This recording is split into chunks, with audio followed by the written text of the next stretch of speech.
ಪ್ರತಿಯೊಂದು ಕುಟುಂಬದಲ್ಲೂ ನಿನ್ನಂಥ ಒಬ್ಬ ಮಗ ಇರಬೇಕು.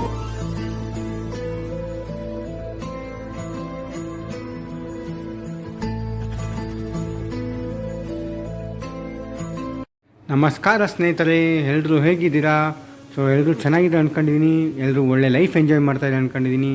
ಸೊ ಬನ್ನಿ ಇವತ್ತು ವಿಡಿಯೋ ಸ್ಟಾರ್ಟ್ ಮಾಡೋಣ. ಸೊ ಇವತ್ತು ನಾನು ನಿಮ್ಗೆ ಕರ್ಕೊಂಡು ಹೋಗ್ತಾ ಇರೋದು ಮಡಿಕೇರಿಗೆ. ಸೊ ಎಲ್ಲ ಮೇಲೆ ನೋಡಿರ್ತೀರಾ ನಾನು ಎಲ್ಲಿ ಹೋಗ್ತಾ ಇದ್ದೀನಿ ಅಂತ.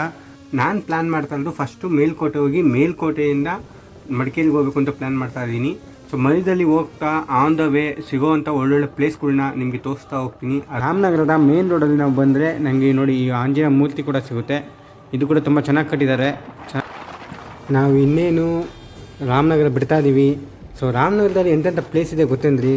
ಸಾವನದುರ್ಗ ಹಿಲ್ಸ್ ಇದೆ, ಇನ್ನೋಟಿವ್ ಫಿಲ್ಮ್ ಸಿಟಿ ಇದೆ, ಮಂಚನಂಬೆಲೆ ಡ್ಯಾಮ್ ಇದೆ, ಬಿಳೆಕಳ್ಳಿ ರಂಗಸ್ವಾಮಿ ಬೆಟ್ಟ ಇದೆ, ಚಂಚಿ ಫಾಲ್ಸ್ ಇದೆ, ರಾಮದೇವರ ಬೆಟ್ಟ ಇದೆ, ಪಿರಮಿಡ್ ವ್ಯಾಲಿ ಇಂಟರ್ನ್ಯಾಷನಲ್ ಕೂಡ ಇದೆ. ನಾವು ರಾಮನಗರ ಬಿಟ್ಟು ಹೊರಗಡೆ ಬರ್ತಾ ಇದ್ದಂಗೆ ನಮಗೆ ನೋಡಿ ಇದೊಂದು ಸಿಗುತ್ತೆ. ಸೊ ಇದು ಏನು ಅಂತ ನಾವೆಲ್ಲ ಕೇಳಿದಾಗೆ ಇದೆಲ್ಲ ವಾಟರ್ ಕ್ಲೀನಿಂಗ್ ಅಂತಾರೆ. ಆ್ಯಕ್ಚುಲಿ ಇದ್ರ ಬಗ್ಗೆ ನಾನು ರಿಸರ್ಚ್ ಮಾಡಿದ ಪ್ರಕಾರ ಸೊ ಇದನ್ನು ಸೀವೇಜ್ ವಾಟರ್ ಟ್ರೀಟ್ಮೆಂಟ್ ಅಂತ ಹೇಳ್ತಾರೆ. ಇದನ್ನು 8 ಸ್ಟೆಪ್ಸಲ್ಲಿ ಕ್ಲೀನಿಂಗ್ ಮಾಡ್ತಾರೆ. ಸೊ ಇದು ಯಾವ ಥರ ಕ್ಲೀನ್ ಮಾಡ್ತಾರೆ ಅಂತ ನಿಮಗೂ ಮೇಲೆ ಕೊಡ್ತಾ ಇದ್ದೀನಿ, ಒಂದ್ಸಲ ನೋಡಿ. ಸೊ ನಿಮಗೂ ಒಂದು ಐಡಿಯಾ ಬರುತ್ತೆ ಯಾವ ಥರ ಇರುತ್ತೆ ಅಂತ.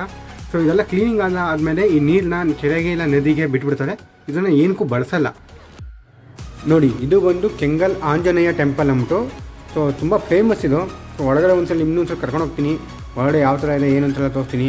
ಇದ್ರ ಬಗ್ಗೆ ತುಂಬ ಕಥೆಗಳಿದೆ, ಅದು ಕೂಡ ನಿಮಗೆ ತೋರಿಸ್ತೀನಿ. ಇನ್ನೂ ಯಾರು ನನ್ನ ಚಾನಲ್ ಸಬ್ಸ್ಕ್ರೈಬ್ ಮಾಡಿಲ್ಲ ದಯವಿಟ್ಟು ಒಂದು ಸಬ್ಸ್ಕ್ರೈಬ್ ಮಾಡಿ, ಒಂದು ಬೆಲ್ ಐಕಾನ್ ಪ್ರೆಸ್ ಮಾಡಿ. ನಮ್ಮ ಫ್ಯೂಚರಲ್ಲಿ ಹಾಕೋ ಎಲ್ಲ ವೀಡಿಯೋಗಳು ನಿಮ್ಗೆ ಬರುತ್ತೆ. ಹಾಗೆ ಕನ್ನಡದವ್ರನ್ನ ಬೆಳೆಸಿ. ಇಲ್ಲಿ ನೋಡಿ ಫ್ರೆಂಡ್ಸ್, ಇಲ್ಲಿ ತುಂಬ ಕಮಲದ ಹೂಗಳಿದೆ. ಬಟ್ ಅಂದರೆ ಇವನ್ನ ಕೀಳಕ್ಕಾಗಲ್ಲ, ಯಾಕಂದರೆ ಇಲ್ಲಿ ನಾಗರಾವ್ಗಳ ಘಾಟ ತುಂಬ ಜಾಸ್ತಿ ಇದೆ ಅಂತ ದೊಡ್ಡವರು ಹೇಳ್ತಾರೆ. ಅಂತೂ ಇಂತೂ ನಾವು ಚನ್ನಪಟ್ಟಣ ರೀಚ್ ಆದ್ವಿ. ಸೊ ಚನ್ನಪಟ್ಟಣದಲ್ಲಿ ಏನು ಫೇಮಸ್ ಅಂತ ನಮ್ಮ ಹುಡುಗಿ ನನಗೆ ಕೇಳಿದ್ರು. ಸೊ ಅದಕ್ಕೆ ನಾನು ಹೇಳಿದೆ ಇಡೀ ಪ್ರಪಂಚದಲ್ಲೇ ಫೇಮಸ್ ಆಗಿರೋಂಥ ಬೊಂಬೆಗಳು ನಮಗೆ ಚನ್ನಪಟ್ಟಣದಲ್ಲಿ ಸಿಗುತ್ತೆ ಅಂತ. So Meenakshi hand craft emporium ಅಂತ ಒಂದು ಸ್ಟೋರ್ ಇದೆ. ಇದು ಆಲ್ಮೋಸ್ಟ್ 70 ಇಯರ್ಸಿಂದನೂ ಈ ಸ್ಟೋರ್ ಇದೆ ಅಂತ ಈ ಪ್ಲೇಸಲ್ಲಿ. ಸೊ ಇದನ್ನು ಹೇಳಿದ್ದು ಕೂಡ ನಮಗೆ ಅಂಗಡಿಯವರೇ ಹೇಳಿದ್ದು. ಸೊ ಇಲ್ಲಿಗೆ ಬಂದು ನಾವು ಬರೀ ಕೈ ಹೋಗೋದು ಯಾಕೆ? ಚನ್ನಪಟ್ಟಣದಲ್ಲಿ ಏನು ಫೇಮಸ್ಸು? ಬೊಂಬೆಗಳು. ಸೊ ಇಲ್ಲೊಂದು ಬೊಂಬೆಗಳು ಕಾಣೋಣ ಅಂತ ಹೊರಗಡೆ ಬಂದಿದ್ದೀವಿ. ಸೊ ತುಂಬ ಕಡಿಮೆ ಬೆಲೆಗೆ ಸಿಗ್ತಾ ಇದೆ ಇಲ್ಲಿ ಬೊಂಬೆಗಳು. ಸೊ ಬೆಂಗಳೂರಲ್ಲಿ 1000 ರೂಪಾಯಿ ಅಂತಂದರೆ ಇಲ್ಲಿ ಬರೀ 500 ರೂಪಾಯಿ ಸಿಗುತ್ತೆ. ಅಷ್ಟು ಕಡಿಮೆ ಸಿಗುತ್ತೆ ಇಲ್ಲಿ. ಬನ್ನಿ ನೋಡೋಣ. ನೋಡಿ ಇದು ಬಣ್ಣದ ಬೂದಿ. ಈ ದಾರ ಎಳೆದ್ಬಿಟ್ರೆ ತಿರುಗುತ್ತೆ. ಇದು ಬರೀ 75 ರೂಪಾಯಿ ಅಂತ. ಹಿಂದಿನ ಕಾಲದಲ್ಲಿ ಚನ್ನಪಟ್ಟಣನ ಜ್ಞಾನ ಮಂಟಪ ಅಂತ ಕರಿತಾ ಇದ್ರು. ಸೊ ಈಗ ಇದನ್ನು ಬೊಂಬೆಗಳ ಊರು ಅಥವಾ ಆಟಿಕೆಗಳ ಪಟ್ಟಣ ಅಂತ ಕರಿತಾ ಇದ್ದಾರೆ. ಇಲ್ಲಿ ನೀನು ಕೇಳಿದ್ದು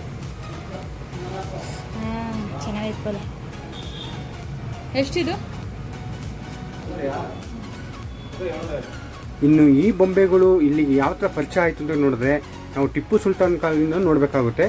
ಸೊ ಟಿಪ್ಪು ಸುಲ್ತಾನ್ ಕಾಲದಲ್ಲಿ ಬಾಬಾ ಮಿಯಾ ಅಂತ ಒಬ್ಬನ ಕರೆಸಿರ್ತಾನೆ ಪರಿಚಯದಿಂದ. ಅವನು ಬಂದು ಇಲ್ಲಿರೋ ಜನಗಳಿಗೆ ಇದನ್ನು ಹೇಳ್ಕೊಂಡು ಕೊಡ್ತಾನೆ ಯಾವ ಥರ ಮಾಡೋದು ಅಂತ. ಹಾಗೆ ಜಪಾನಿ ತಂತ್ರಜ್ಞಾನ ಉಪಯೋಗಿಸಿ ಇದನ್ನ ಯಾವ ಥರ ಶೇಪ್ ಕೊಡಬೇಕು ಏನು ಅಂತೆಲ್ಲ ತೋರಿಸ್ಕೊಂಡು ಕೊಡ್ತಾನೆ. ಇದಕ್ಕೆ ಟೋಟಲ್ 3 ಶತಮಾನಗಳ ಇತಿಹಾಸ ಇದೆ ಕಂಡ್ರಿ ಇದಕ್ಕೆ, ಈ ಬೊಂಬೆಗಳಿಗೆ. ಈ ಎಲ್ರಿಗೂ ತರಬೇತಿ ಕೊಡಬೇಕೆ ಅಂತಲೇ ಒಂದು ಸಂಸ್ಥೆ ಸ್ಥಾಪನೆ ಆಗಿದೆ 1902ರಿಂದ. ಸಾಂಪ್ರದಾಯಿಕವಾಗಿ ಈ ಬೊಂಬೆಗಳನ್ನ ಆಲೆ ಮರದಿಂದ ಯೂಸ್ ಮಾಡ್ತಾರೆ. ಆಲೆ ಮರ ಅಂದರೆ ಐವರಿ ವುಡ್ಡು. ಅದರಿಂದ ಏನಕ್ಕೆ ಇದನ್ನ ಮಾಡೋದು ಅಂತಂದರೆ ತುಂಬ ಸ್ಮೂತಾಗಿರುತ್ತೆ ಮತ್ತು ಸ್ಟ್ರಾಂಗ್ ಇರುತ್ತೆ, ಹಾಗೆ ಮೃದು ಇರುತ್ತೆ ಕೆತ್ತಕ್ಕೆ, ಹಾಗೆ ಶೇಪ್ ಕೊಡೋಕ್ಕೆ ಕೂಡ ಈಸಿ ಇರುತ್ತೆ. ಸೊ ಹಂಗಾಗಿ ಆಲೆ ಮರ ಯೂಸ್ ಮಾಡ್ತಾರೆ. ಈ ಮತ್ತು ಬೀಟೆ ಮರ ಅಂತ ಬರುತ್ತೆ, ಅದನ್ನು ಕೂಡ ಯೂಸ್ ಮಾಡ್ತಾರೆ. ಸೊ ಹಾಗೆ ಪೈನು, ಟೀಕು ಮತ್ತು ರಬ್ಬರ್ ಕೂಡ ಯೂಸ್ ಮಾಡ್ತಾರೆ ಇದರಲ್ಲಿ. ಇನ್ನೂ ಒಂದು ಹೇಳಬೇಕು ಅಂತಂದರೆ ಆಲೆ ಮರಗಳು ತುಂಬ ಜಾಸ್ತಿ ಬೆಳೆಯೋದು ಚನ್ನಪಟ್ಟಣದಲ್ಲೇ. ಸೊ ಇಲ್ಲಿ ಬೆಳೆಯುವಂಥ ಮರಗಳನ್ನ ಉಪಯೋಗಿಸಿ ಇದನ್ನ ಮಾಡ್ತಾರೆ.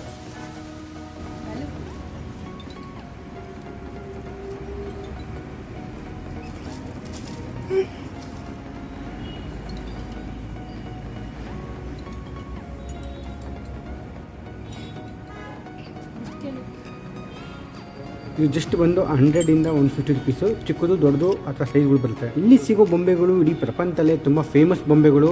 ಹಾಗೆ ಎಲ್ಲ ದೇಶಕ್ಕೂ ಇಲ್ಲಿಂದನೇ ರಫ್ತು ಮಾಡ್ತಾರೆ. ಹಾಗೆ ಇಲ್ಲಿ ಈಗ ದೊಡ್ಡ ದೊಡ್ಡ ಕಂಪ್ನಿಗಳನ್ನ ಅಂಡರ್ಟೇಕಿಂಗ್ ಮಾಡಿ ಬೇರೆ ಕಡೆ ರಫ್ತು ಮಾಡ್ತಾರೆ. ಮಕ್ಕಳ ಆಟ ಸಾಮಾನು ಕೂಡ ಬಿಲೋ 100-150 ಒಳಗಡೆ ಸಿಕ್ಬಿಡುತ್ತೆ.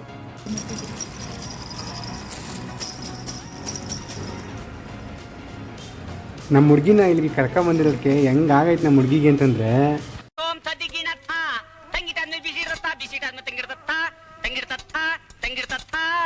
ಇಲ್ಲಿ ಒಳ್ಳೆ ಬೊಂಬೆಗಳು ಸಿಗ್ತವೆ, ಮಕ್ಕಳ ಆಟಾಡೋಕ್ಕೆ ಒಳ್ಳೆ ಆಟ ಸಾಮಾನುಗಳು ಸಿಗ್ತವೆ.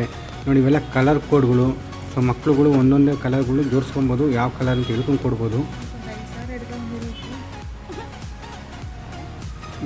ಇಲ್ಲಿ ಎಷ್ಟೇ ಬಿಟ್ಟು ಅಂದ್ರೂ ಗೊತ್ತಾಯ್ತಲ್ಲ ಏನಾಗುತ್ತೆ ಅಂತ ನೋಡಿ. ಮತ್ತು ಇಲ್ಲಿ ಸಿಗೋ ಬೊಂಬೆಗಳಿಗೆ ಫುಲ್ಲು ಡಿಮ್ಯಾಂಡ್ ಇದೆ. ಸೊ ನಮ್ಮ ಕರ್ನಾಟಕನೇ ಅಲ್ಲ, ಇಡೀ ಇಂಡಿಯಾದಲ್ಲೇ ಫುಲ್ ಡಿಮ್ಯಾಂಡ್ ಇದೆ. ಹಾಗೆ ಹೊರಗಡೆ ಕೂಡ ಪೋಸ್ಟ್ ಕೂಡ ಮಾಡ್ತಾರೆ ಅವರು. America, England, Japan, Germany, Canada ಆ ಕಡೆಗೆಲ್ಲ ಇವರೇ ಇಲ್ಲಿಂದಲೇ ರಫ್ತಾಗುತ್ತೆ. ಇಲ್ಲಿನ ತುಂಬ ಹಳೆಯ ಕಂಪನಿ ಅಂತ ನೋಡಿದ್ರೆ ಭಾರತ್ ಆರ್ಟ್ ಮತ್ತು ಕ್ರಾಫ್ಟ್ ಅನ್ನೋ ಕಂಪ್ನಿ ತುಂಬ ಹಳೆಯ ಕಂಪ್ನಿ. ನೋಡಿ ಗಡಿಯಾರಗಳು ಎಷ್ಟೊಂದು ಚೆನ್ನಾಗಿದೆ ಅಂತಂದರೆ, ನಾವು 2000 3000 ಕೊಟ್ಟು ಅಲ್ಲಿ ಬ್ರ್ಯಾಂಡೆಡ್ ಗಡಿಯಾರಗಳು ತಂತೀವಲ್ಲ, ಸೊ ಅದಕ್ಕಿಂತಲೂ ತುಂಬ ಚೆನ್ನಾಗಿದೆ ಇಲ್ಲಿ ಇರೋ ಗಡಿಯಾರಗಳು.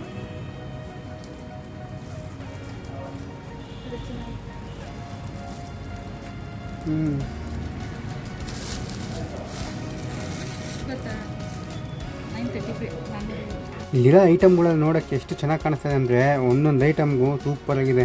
ಇವನ್ನೆಲ್ಲ ತಗೊಂಡೋಗಿ ಮನೆಯಲ್ಲಿ ತಗೊಂಡೋಗಿ ಶೋ ಹತ್ರ ಇಡ್ಬೋದು, ಅಷ್ಟು ಚೆನ್ನಾಗಿದೆ. ನೋಡೋಕ್ಕೆಲ್ಲನೂ ಚೆನ್ನಾಗಿದೆ. ಯಾರು ತಗೊಳಕ್ಕೆ ಅಂತಂದರೆ ಇಲ್ಲಿರೋ ಬೊಂಬೆಗಳು ನೋಡ್ತಾ ಇದ್ರೆ ತುಂಬ ಚೆನ್ನಾಗಿ ಕಾಣಿಸ್ತಾ ಇದೆ. ಸೊ ಅವ್ರು ಕೆತ್ತಿರೋ ಕೈಗಳಿಗೆ, ಅವ್ರಿಗೆ, ಅವ್ರ ಕಲೆಗೆ ಒಂದು ದೊಡ್ಡ ಸಲಾಮ್ ಹೊಡಿಲೇಬೇಕು ಕಂಡು. ಅಷ್ಟು ಚೆನ್ನಾಗಿದೆ ಇಲ್ಲಿರೋ ಬೊಂಬೆಗಳು. ಇಲ್ಲಿರೋ ಬೊಂಬೆಗಳು ನಮ್ಮ ಮಗನ ಆಟಾಡೋಕ್ಕೆ ತುಂಬ ಚೆನ್ನಾಗಿದೆ. ಆದರೆ ನಮ್ಮ ಮಗನ ಕೈ ಕೊಟ್ಟರೆ ಮಾತ್ರ ಎಲ್ಲನೂ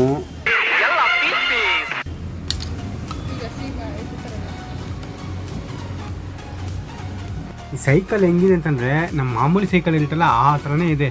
ಸೇಮ್ ನಾವು ಪೆಡಲ್ ಹಿಡ್ಕೊಂಡು ತಿರುಗಿಸಿ ಹಿಂದೆಡೆ ಚಕ್ರ ತಿರುಗುತ್ತಲ್ಲ ಆ ಥರ ತಿರುಗುತ್ತೆ ಇದನ್ನು.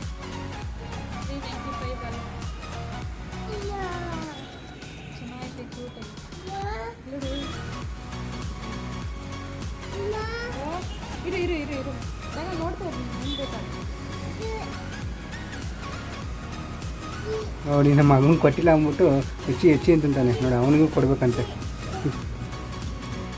ನಮ್ಮ ಹುಡುಗಿಗೆ ಮದುವೆ ದಿಬ್ಬಣ್ಣದ ಬೊಂಬೆಗಳು ಅಂದರೆ ತುಂಬ ಇಷ್ಟ. ಇದು ಏನಕ್ಕಿದಂತಂತಂದರೆ, ಇದು ನಾನು ಇದು ನೀನು ಅಂತಾಳೆ. ಆದರೆ ಕೊನೆಗೆ ತಗೊಂಡಿದ್ದು ನಮ್ಮ ಹುಡುಗಿ ರೈತರುಗಳನ್ನ, ಯಾಕಂದರೆ ಇವಳು ಕೂಡ ರೈತರ ಮಗಳೇ. ಹಂಗಾಗಿ ಇಲ್ಲಿ ಎಂತೆಂಥ ಬೊಂಬೆಗಳು ಸಿಗುತ್ತೆ ಅಂತಂದರೆ, ಗುಲ್ಗಂಜಿ ಗಾತ್ರದಿಂದ ಹಿಡಿದು ತುಂಬ ದೊಡ್ಡ ದೊಡ್ಡ ಬೊಂಬೆಗಳು ಕೂಡ ಇಲ್ಲಿ ಸಿಗುತ್ತೆ. ಮಕ್ಕಳ ಆಟ ಸಾಮಾನುಗಳಿಂದ ಹಿಡಿದು ದೇವ್ರ ವಿಗ್ರಹ, ದೇವ್ರ ಮನೆಗೆ ಇಡೋ ಗೋಪುರ, ಮತ್ತು ಚಿಕ್ಕ ಚಿಕ್ಕ ಬೊಂಬೆಗಳು ಎಲ್ಲ. ಮತ್ತು ನಾವು ದಸರಾಗೆ ಇಡ್ತೀವಿ ಗೊತ್ತಾ ಬೊಂಬೆಗಳು ಲೈನಿಗೆ, ಸೊ ಅವೆಲ್ಲ ಇಲ್ಲಿಂದನೇ ಸಿಗುತ್ತೆ.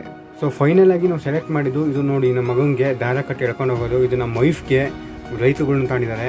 ಸೊ ನನಗೆ ಅಂತ ಅಂದ್ಬಿಟ್ಟು ಇದು ಸೈಕಲ್ ತಗೊಂಡಿದ್ದೀನಿ. ಇದು ಮತ್ತೆ ನಮ್ಮ ಮಗನಿಗೆ ಅಂತ ಅಂದ್ಬಿಟ್ಟು ಬಗ್ದಿ. ಸೊ ಈ ಸೈಕಲ್ ಏನು ಬೆನಿಫಿಟ್ ಅಂದರೆ, ಈ ಸೈಕಲ್ ನಾವು ಇದನ್ನು ಇಡ್ಬೋದು, ಪಾಟ್ಗಳು ಹಿಂದೆಗಡೆ ಪಾಟ್ ಇಟ್ಬಿಟ್ಟು ಶೋಗೆ ಇಡ್ಬೋದು. ಸೊ ಟೋಟಲ್ ಇದೆಲ್ಲ ಸೇರಿಸಿ ನನಗೆ ಬಂದು 1400 ರೂಪಾಯಿ ಬಂತು. ಕೊನೆಗೆ ಇವರು ನನಗೆ 20% ಡಿಸ್ಕೌಂಟ್ ಕೂಡ ಕೊಟ್ಟರು.